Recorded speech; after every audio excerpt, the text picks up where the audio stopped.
Ah, Nicolas Sarkozy, ce monument de la politique française, toujours aussi convaincant.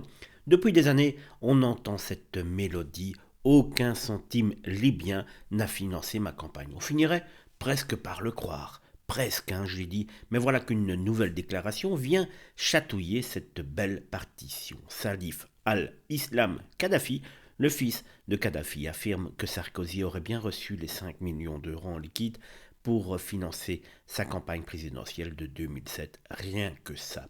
Et ce n'est pas tout.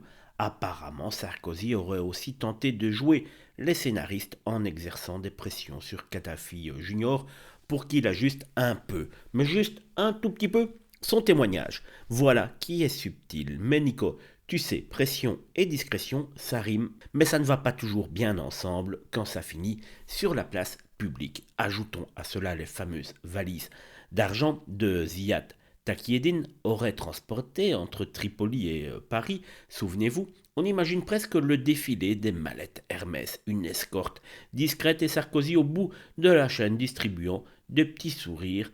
À quelle époque bénie où même l'argent de Kadhafi semblait avoir des ailes.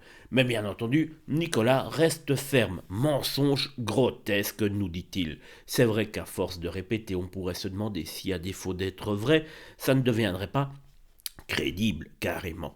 Et bien sûr, il ne manque pas d'évoquer un acharnement judiciaire, un complot ourdi contre lui, ce pauvre incompris, un acharnement judiciaire, lui qui va en vacances tranquillement alors qu'il devrait être ajourné avec un bracelet électronique. D'ailleurs, on peut imaginer qu'il s'écrit dans l'intimité: moi, de l'argent libyen, je ne sais même pas où est Tripoli sur une carte.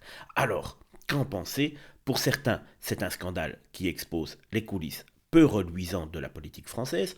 Pour d'autres, c'est une persécution envers une figure emblématique de la droite. Ce qui est sûr, c'est qu'entre les valises pleines d'euros et les déclarations explosives, Nicolas Sarkozy ne manque pas de piquant dans cette saga. Allez Nico, courage, continue à clamer ton innocence. Nous, on adore le feuilleton.